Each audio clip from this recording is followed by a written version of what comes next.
Hello friends, स्वागत है हमारे यूट्यूब चैनल सिविल पावर में।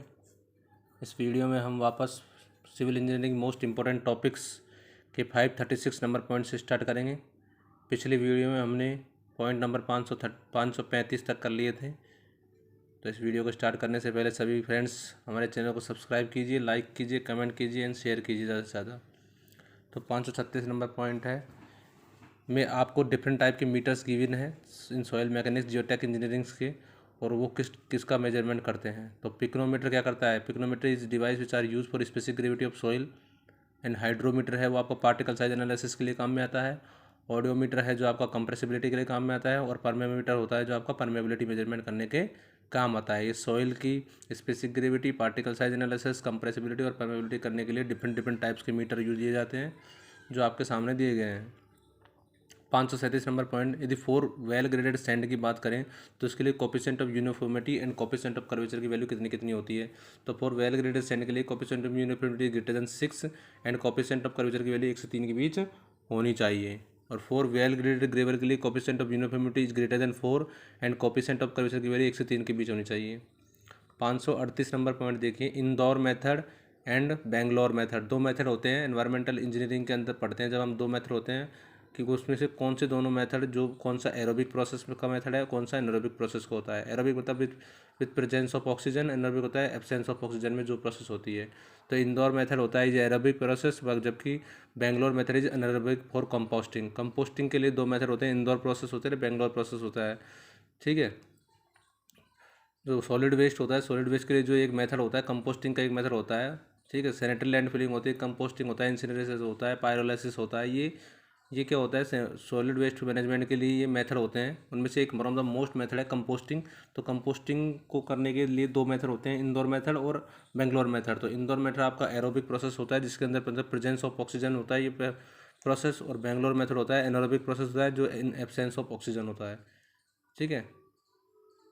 नेक्स्ट पॉइंट है 539, इफेक्टिव रेनफॉल को कैसे मेजर करेंगे। इफेक्टिव रेनफॉल को मेजर करेंगे टोटल रन ऑफ अपॉन में area of catchment. Total run of में एरिया ऑफ कैचमेंट का डिवाइड कर देंगे तो आपको इफेक्टिव रेनफॉल मिल जाएगा। नेक्स्ट पॉइंट है 540, isochrone is the line joining point of equal time of travel of surface run off. Isochrone क्या है? आइसोक्रोन एक लाइन है जो जॉइन करती है पॉइंटों को equal time of travel of surface run of को। तो आइसोक्रोन एक ऐसी लाइन है जॉइन करती है जो point of equal time of travel of surface run off. Okay.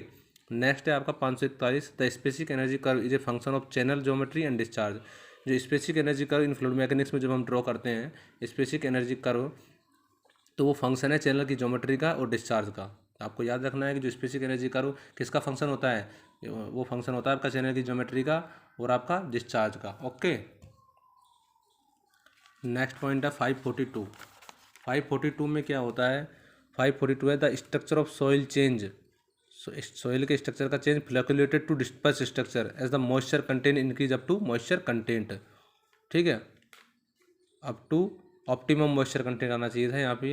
ये होगा आपका up to optimum moisture content. ठीक है। इसमें लिखा हुआ गलत है, आप याद रखेंगे। ये लिखा है 542 में the structure of soil change from flocculated to disperse structure. जब सॉइल का स्ट्रक्चर फ्लैक्यूलेटेड से डिस्पर्स में चेंज होता है तो उसका मॉइस्चर कंटेंट इंक्रीज होकर ऑप्टिमम मॉइस्चर कंटेंट पे चला जाता है। मैंने अब लिखा है increase up to moisture content, मतलब कि अप टू ऑप्टिमम। याद है यहाँ पे आपको ऑप्टिमम लिख लेना है। ठीक है। यहाँ पे आपको ऑप्टिमम मॉइस्चर कंटेंट कर लेना है। तो यहाँ से सिंपल सा है, यहाँ लिख दीजिएगा आप ऑप्टिमम मॉइस्चर कंटेंट आ जाएगा ऑप्टिमम। ठीक है। इसके बाद यहाँ से स्टार्ट करेंगे तो ये हो जाएगा आपका ऑप्टिमम मॉइस्चर कंटेंट। समझ में आई बात? The structure of soil change from flocculated to disperse structure as the moisture content increase up to optimum moisture content. मतलब फ्लैक्यूलेटेड स्ट्रक्चर से डिस्पर्स में चेंज होता है जब स्ट्रक्चर, तो आपका ऑप्टिमम मॉइस्चर कंटेंट तक जब वाटर बढ़ता है तब जाके ऐसा चेंजेस आता है। 543 नंबर पॉइंट है, if initial void ratio is less than the critical void ratio. ये भी initial void ratio critical void ratio से कम है तो सैंपल आपका डेंस एंड है। सिंपल। 544 नंबर पॉइंट है, relation between the active earth pressure, the relation between K मतलब active earth pressure coefficient and K P active earth pressure passive earth pressure coefficient का relation है K into के P बराबर होगा आपका 1। और के का फॉर्मूला होता है 1 माइनस साइन फाइव अपन 1 प्लस साइन फाइव। के पी का होगा 1 प्लस साइन फाइव अपन 1 माइनस साइन फाइव। और एक्टिव, और ये है के नॉट। के नॉट मतलब प्रेशर एट रेस्ट, तो इसका होगा 1 माइनस साइन फाइव। तो यहाँ से आप active earth pressure, passive earth pressure और एट रेस्ट पे, तीनों के कोएफिशिएंट की वैल्यू आप यहाँ से निकाल सकते हो यदि आपको फाई पता हो तो। और के इंटू के पी बराबर में 1, यदि आपको के पी पता हो तो के निकाल सकते हो, सिंपल सी बात है, कोई दोनों में से कोई भी पता होगा तो इनका रिलेशन है। 545 नंबर पॉइंट, टैकोमेट्रिक डिस्टेंस इक्वेशन। इन सर्वेइंग इंजीनियरिंग टैकोमेट्रिक डिस्टेंस इक्वेशन का फॉर्मूला है डी बराबर में के एस प्लस सी। के आपका मल्टीप्लाइंग कांस्टेंट है जिसको अपन एफ अपॉन आई से फाइंड करते हैं। सी आपका एडिटिव कांस्टेंट है, इसको एफ प्लस डी से फाइंड करते हैं। एफ यहाँ पे फोकल लेंथ है, आई आपका स्टेडिया इंटरवल है और के आपका स्टेडिया इंटरवल फैक्टर होता है, ठीक है। नेक्स्ट, और डी आपका डिस्टेंस होगा। 546 नंबर पॉइंट है, at shrinkage limit there is no air and degree of saturation is 100%। At shrinkage limit there is no air and degree of saturation is 100%। Shrinkage limit पे कोई there is no air and degree of saturation क्या होगा आपका 100% होगा। Okay, shrinkage limit पे ये आपकी conditions होती है श्रिंकेज लिमिट के लिए। नेक्स्ट पॉइंट है 547 point, the head loss through a pipe. तो head loss through a pipe का एक डायरेक्ट फार्मूला होता है, एच एल बराबर में F L Q square upon 12 into D की घात 5 होता है। एफ यहाँ पे फिक्सन फैक्टर है, Q is the discharge, L is the length of pipe होता है, D is the dia of pipe होगा। नेक्स्ट पॉइंट है आपका 548, in pipe flow occurs under pressure and not through gravity. Pipe flow के अंदर जो flow होता generate होता है वो अंडर प्रेशर होता है, ना कि ग्रेविटी के थ्रू होता है। फ्लो पाइप के अंदर फ्लो अंडर प्रेशर होगा, ग्रेविटी से फ्लो नहीं करेगा, ठीक है। तो याद रखना है, बहुत बार ये था कि पाइप फ्लो में gravity due to gravity and due to pressure आपका पाइप में वाटर फ्लो कर रहा है, ऐसा नहीं है। पाइप फ्लो के अंदर ओनली अंडर प्रेशर ही वाटर फ्लो करता है, नॉट थ्रू ग्रेविटी होता है। नेक्स्ट है आपका 549 number point, in LSM in limit state method the failure criteria for RCB मतलब reinforce concrete beam. Limit state method के अंदर फेलियर क्राइटेरिया आरसीसी बीम का एंड कॉलम का is govern by maximum principal strain theory. मतलब कि आपका क्या हो जाएगा, इन एलएसएम जो लिमिट स्टेट मेथड है उसके अंदर जो फेलियर क्राइटेरिया है रेनफोर्स कंक्रीट बीम का और कॉलम का, वो मैक्सिमम प्रिंसिपल स्ट्रेन थ्योरी पे बेस्ड होता है, ये आपको याद रखना है। नेक्स्ट है 550, cement concrete is assume to be an elastic material. Cement concrete को हम कैसे क्या अज्यूम करके चलते हैं, इलास्टिक मटेरियल अज्यूम करके चलते हैं। ओके, नेक्स्ट पॉइंट है 551, under reinforce section with resist in tension failure gives ample warning before collapse. ठीक है, अंडर रेनफोर्स सेक्शन जो होते हैं, अंडर रेनफोर्स सेक्शन वैसे तो कैसे होते हैं आपके डक्टाइल फेलियर होते हैं इनके अंदर तो, ठीक है। ये आपको साइन देते हैं फेल होने से पहले, और इसलिए इसमें बताया गया है कि under reinforce section which result in tension failure, इसके अंदर टेंशन फेलियर होता है, gives ample warning before collapse. मतलब बिफोर कोलैप्स क्या करते हैं, आपको वार्निंग करते हैं कि भाई ये फेल होगा स्ट्रक्चर। 552 नंबर पॉइंट है, generally in moment area method we plot M upon E I diagram and find slope and deflection at a point. In moment area method जो स्लोप डिफ्लेक्शन फाइंड करने का जो method होता है moment area method, उसमें अपन किसी भी beam का अपन M upon E I diagram draw करते हैं, उसके बाद उसका स्लोप एंड डिफ्लेक्शन किसी पॉइंट का निकालते हैं एट ए पॉइंट, ठीक है। तो जिसमें लिखा भी हुआ है, generally in moment area method we plot M upon E I diagram and find slope and deflection at a point. Okay, next point है आपका 553 में है, column is frame structure is normally subjected to combined bending and axial force.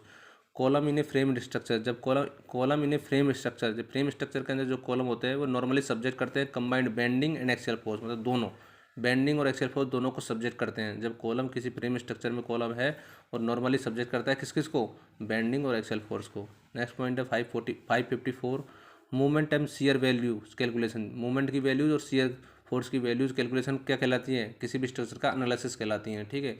यदि किसी structure के लिए movement की value और शेयर की वैल्यू को क्या कहते हैं कि मतलब इसका इसी स्ट्रक्चर का हमने एनालिसिस करके ये चीज़ निकाली है, ठीक है। तो movement and share values calculation is called analysis of structure, ठीक है। नेक्स्ट है 555, torsion causes shear and shear causes diagonal tension. आपको याद होना चाहिए, टॉर्जन फोर्स होता है जो शियर को कॉज करता है, ठीक है। Torsional cause shear and shear causes diagonal tension, और शियर डायगोनल टेंशन को कॉज उत्पन्न करता है, मतलब तो इसमें सीधा सा कहा गया टॉर्जन से शियर जनरेट होते हैं और शियर से डायगोनल टेंशन जनरेट होते हैं। और cast iron is brittle and weak in tension. तो ये आपको याद रखना है कि cast iron is brittle material होता है जो टेंशन में कमज़ोर होता है, और टॉर्जन से क्या जनरेट होते हैं, शियर, और शियर से क्या जनरेट होते हैं, डायगोनल टेंशन। तो torsion causes shear and shear causes diagonal tension, then cast iron is a brittle material and if weak in tension, because ये टेंशन में वीक होता है इसलिए कास्ट आयरन ब्रिटल फेलियर होता है। ओके फ्रेंड्स, इस video में हम 555 नंबर पॉइंट्स तक ही करेंगे। नेक्स्ट वीडियो में हम 556 most important topics for civil engineering के लिए स्टार्ट करेंगे। तब तक के लिए हमारे चैनल को ज़्यादा से ज़्यादा सब्सक्राइब कीजिए, लाइक कीजिए, कमेंट कीजिए। Thank you.